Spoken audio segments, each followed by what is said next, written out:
So my name is SIMPI. I'm an assistant chief labor officer with the labor department here in Ghana. I'm the migration focal person for the department, and not only at the national level, but at the ECOWAS level. So I represent the department in meetings, as long as it has to do with the subject of migration, especially labor migration in particular. And so I represent the department also on a technical working group on labor migration, and the technical working group that works on bilateral labor migration agreements between Ghana and desirable destination countries. And in some of the meetings, we contribute to policy discourse to give direction to issues related to governance and protection of migrant workers and so on and so forth. So in a nutshell, as I indicated, I'm a labor officer, but I'm also the migration focal person for the department. Thank you.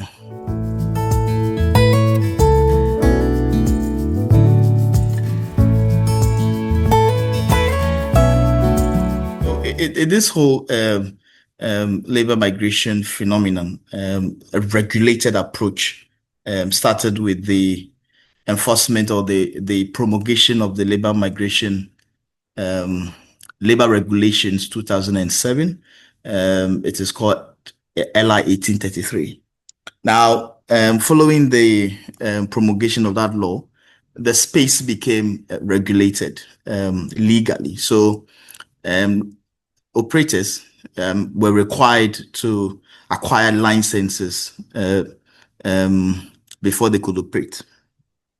And the department was facilitating the licensing process. And once you acquired the license, you had to go through a certain process in order to be legally recognized as an operator within the space. So a lot of people, in respect of GCC, there was an opportunity for domestic workers. And a lot of the agencies at the time, in respect of the corridor, the Ghana GCC corridor, were doing domestic workers. So they're recruiting domestic workers for employment in GCC countries. In fact, over 80% of the recruitment that were done from 2007 thereabout were largely domestic workers. And so we started having issues thereafter in terms of protection. We didn't have bilateral labor migration agreements with a lot of those destination countries within the GCC enclave. And so there were issues of abuse and so on and so forth. Then government imposed the ban somewhere in 2017. Government imposed a ban, and the ban was specific. It targeted recruitment of domestic workers to the Gulf states. Subsequently, stakeholders met and said the imposition of a ban was not the way to go. And so government went back and decided to review the ban. Following the review, we've held meetings with a lot of stakeholders and the operators in particular, and it has changed. Now, they are doing more of the professionals than the domestic workers. And it's interesting to know that even the licensed agencies are no longer interested in recruiting domestic workers. And they are doing more of the other occupations like construction workers, skilled labor, and maybe health, and so on and so forth. So there's a shift from domestic workers to other skilled labor occupations. And currently, so because of the gendered nature of the recruitment prior to the ban, and there were a lot of women, females, were participating more, and because the occupation was gendered, if you were a female, you were preferred to a male when it comes to domestic work. We've moved, there's a shift from that to skilled labor. So we have other occupations playing key roles, oil and gas, and so on and so forth. Health, as I said, and construction workers and other occupations other than domestic work. So that has been the evolution over time. And then initially, when we were doing a lot of the domestic workers, recruiting a lot of domestic workers to the GCC countries, that we didn't have bilateral labor migration agreements.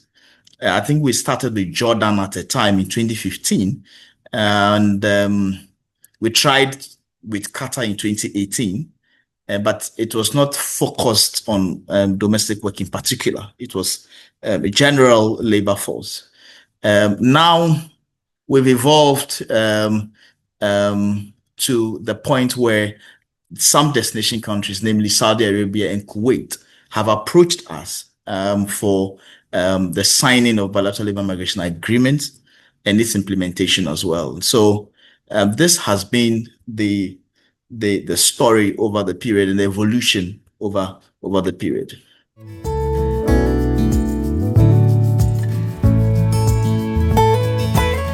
So I'll speak to the Ghanaian situation and maybe veer off a bit to look at the general ideal situation. So in the case of Ghana, yes, we don't have labor attaches per se, but then we have consular officers who are playing a dual role.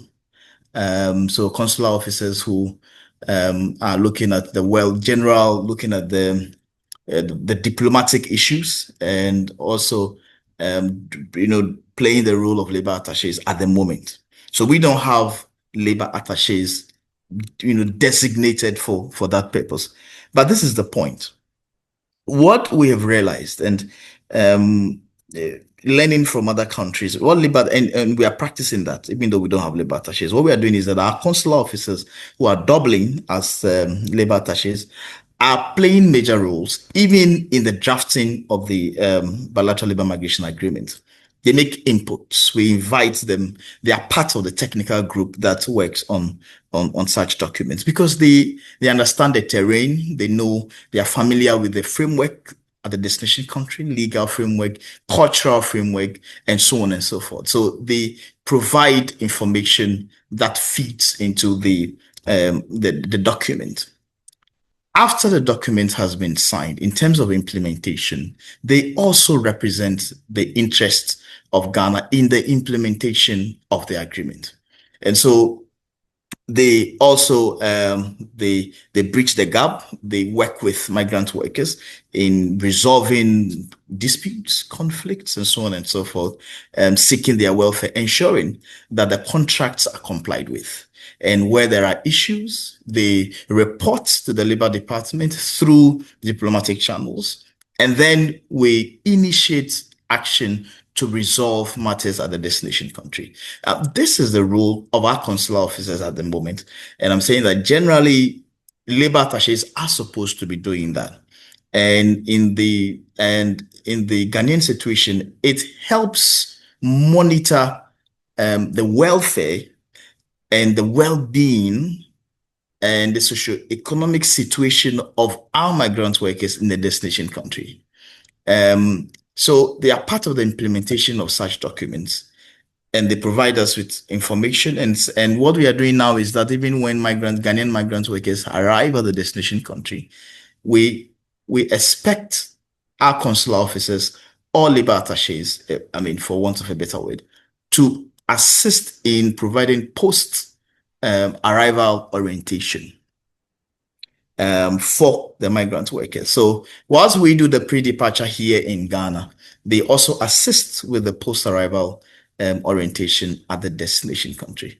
And by following up on the interests of migrant workers, it serves as a form of protection for them at the destination. They're able to report issues to them, and we are developing a digital complaint mechanism, and we will bring our consular officers on board so that we integrate them in the resolution of disputes at the destination country. So by and large, I can tell you for a fact that the functions of labor attaches are so critical when it comes to protecting migrant workers in destination country in all its ramifications. And so right from arrival to living at the destination country, life at the destination country, and then post-employment, leaving employment, once your contract has ended and you are coming back to Ghana, they also monitor the processes and ensure that the standards are complied with.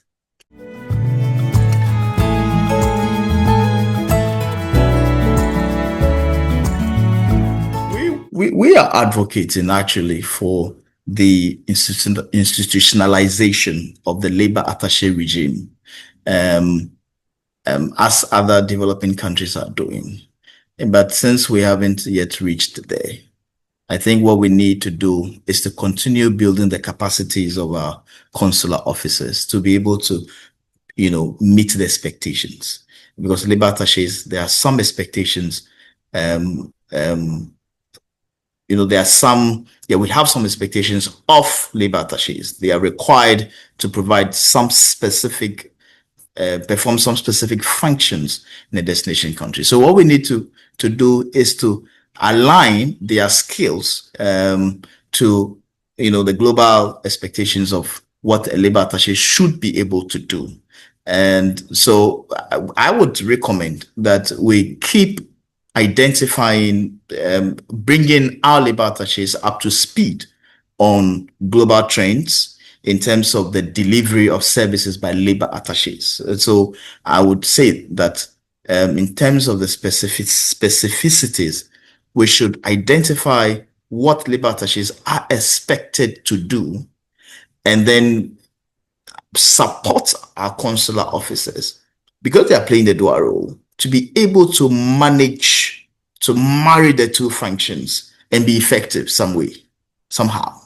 It's not the ideal situation, as I indicated, but then it is because of budgetary constraints and some administrative, structural constraints, we have to manage the situation as we have it. So I think they will need, ITC should consider providing more support to our consular officers, particularly in the GCC countries, to be able to deploy the appropriate skills and perform their dual roles as consular officers and as labor attachés. In line with the need to ensure that we are actually complying with the global principles, we are reviewing our legislative framework. So we are reviewing all our laws to incorporate the principles of ethical recruitment,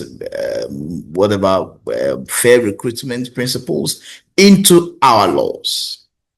And once we do that, it means that these consular officers will also need capacity building in respect of, the new standards we are incorporating into the governance structure. And so that is one thing that I want to add to the conversation. But we haven't yet, it's a process. We are reviewing it, and we haven't yet, Parliament hasn't yet, passed it into law. But it's the review process has commenced, and we have a draft at the moment.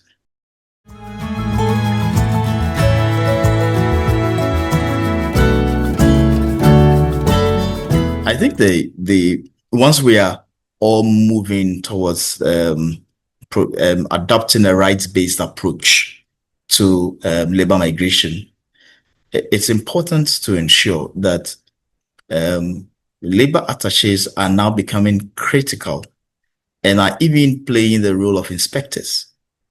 And so you have a situation where labor attachés should be able to go and inspect, the living and working conditions of migrant workers in destination countries. Their roles are expanding, even because of the growing, acceptability of this rights-based approach. So developing countries are now moving away from just deploying skills to destination countries without any framework towards the use of actually, MOUs or bilateral labor migration agreements, which have to be enforced. So the enforcement of some of these agreements requires that labor attachés would have to play a very critical role in monitoring the implementation of some of these agreements and MOUs. Their roles are expanding and becoming more important because of the issue of protection. countries don't want to just send migrant workers to destination countries and leave them there. We want to monitor how they are being treated. The issues of discrimination comes in, and now the provisions of bilateral labor migration agreements itself are becoming, are expanding. The protection net is expanding to include other things of social security, portability, and so on and so forth. So it makes the work, it expands their role and expands their functions as well. And so we need to up the conversation and start looking at how we can increase even the numbers of labor attaches. It's not enough. You take a country like Saudi Arabia, if Ghana is sending a labor attache, you can imagine one labor attache will not be enough. So we are looking at, we should also be thinking about how do we support developing countries in terms of budgetary allocations to support these labor attaches to do, to actually deploy their skills and ensure that migrant workers are well protected. So there's an evolution in terms of the shift from no framework to we should have some framework. And once we have a framework, the framework has to be monitored, implemented and monitored. And someone must also play a critical role. And that's where the labor attaches come in. So from the beginning of the drafting process to negotiation process to implementation process and the monitoring process, they play a critical role.